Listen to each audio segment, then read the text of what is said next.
que ya se encuentra en la línea telefónica con nosotros. Doctor Benji Espinosa, ¿cómo está? Buenos días, lo escuchamos. Muy buenos días, Carlos. Bien, el día de hoy se tiene previsto a las 10 de la mañana poder poner en manifiesto esta tutela de derechos que usted ha presentado. Esta es la tercera tutela de derechos que usted presenta, ¿cierto? Sí, y cada tutela ha tenido un propósito y un objetivo específico, siempre diferente. Las anteriores no han prosperado. En esta de acá, ¿cuál va a marcar la diferencia para que esta pueda prosperar? Las anteriores han prosperado porque en la primera se ha establecido el presidente únicamente puede ser objeto de investigación preliminar, más no de investigación preparatoria. Eso significa, en buena cuenta y en términos sencillos, que el presidente de la República no le puede ni imputar cargos ni solicitar alguna medida restrictiva en su contra.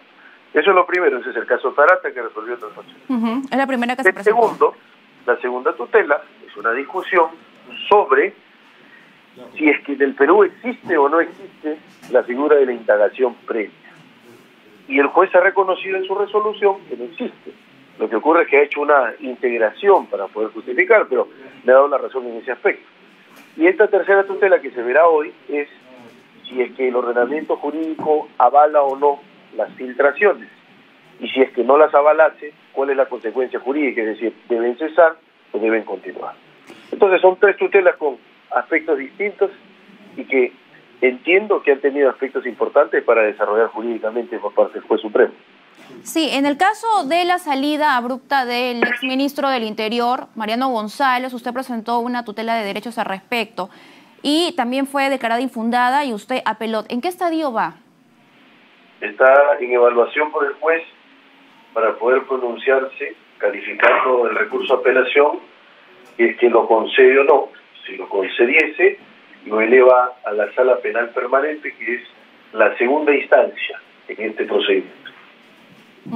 Solo para precisar, en la primera ocasión por el caso Puente Tarata 3, que presentó esta tutela de derechos para que no se le investigue al presidente, recordando un poco, fue la fiscal, la ex entonces fiscal de la Nación, Zoraida Ábalos, quien abrió investigación del presidente Pedro Castillo, pero decidió suspenderla, señalando que el mandatario debería ser investigado, o digamos, continuar esta investigación solo cuando termine su mandato. Sin embargo, el fiscal Pablo Sánchez pues decidió ampliar esta investigación. Y es ahí que usted presenta este recurso legal.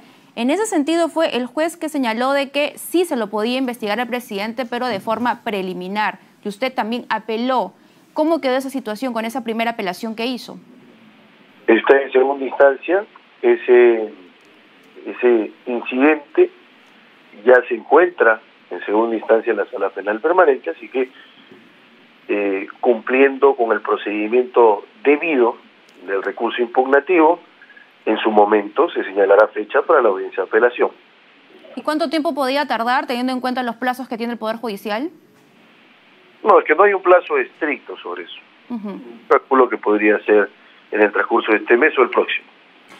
Muy bien, y con respecto también, el día lunes es un día bastante cargado, el día lunes 5 de septiembre, tanto el presidente Pedro Castillo, y lo había escuchado usted señalarlo el día de ayer, él va a acudir a la Fiscalía de la Nación esta cita con la fiscal de la Nación, Patricia Benavides, para responder las inquietudes de la fiscal dentro del marco de la investigación.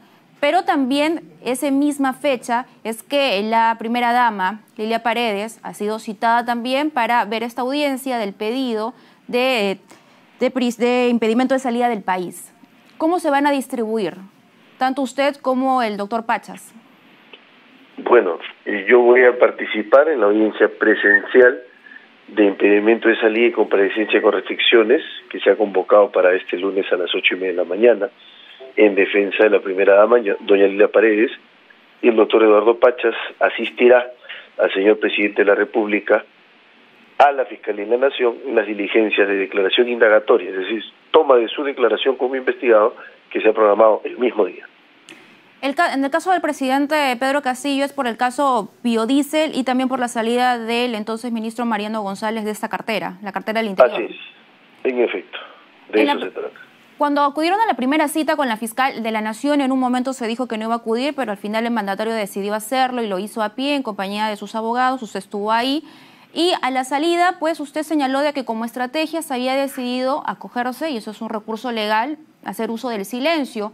porque querían esperar de que, digamos que la investigación progrese un poco más, se tenga mayores indicios, mayores pruebas, mayores alegatos, tal vez de los colaboradores eficaces para pronunciarse. En ese sentido, en estos momentos, en este estadio de la investigación, ¿el presidente va a hacer uso del silencio o va a responder a las preguntas que le haga la fiscal de la Nación?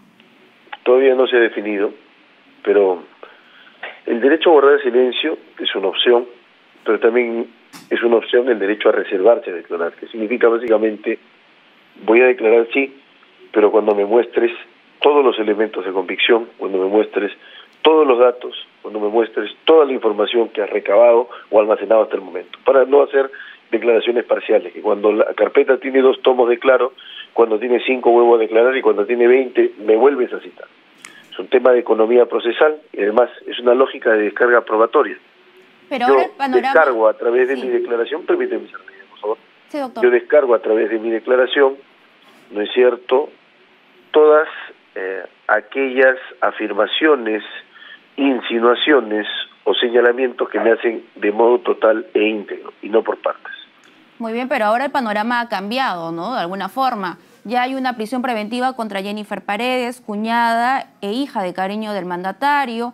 El día lunes se va a ver este impedimento de salida del país para la primera dama Lilia Paredes. También hay prisión preventiva para el alcalde de Anguía, José Nenil Medina.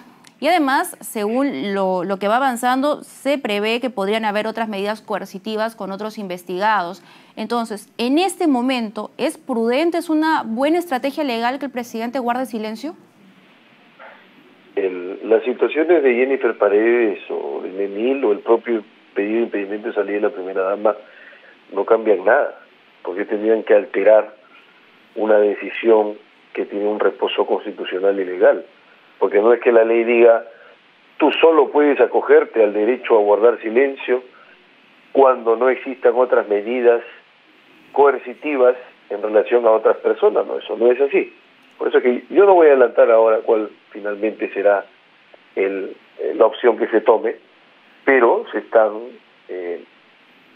digamos, analizando un conjunto de opciones con asiento jurídico, con reconocimiento normativo, con viabilidad jurídica, para poder ejercer los derechos del presidente el día lunes. Ya se sabrá en su momento.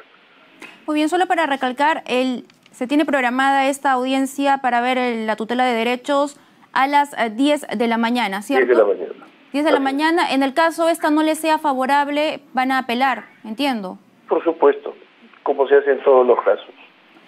Muy bien, doctor Benji Espinosa, muchas gracias por esta entrevista. Gracias, Carla, buen día. Muchas gracias, buen día. Bien, ahora vamos a hablar acerca de lo que...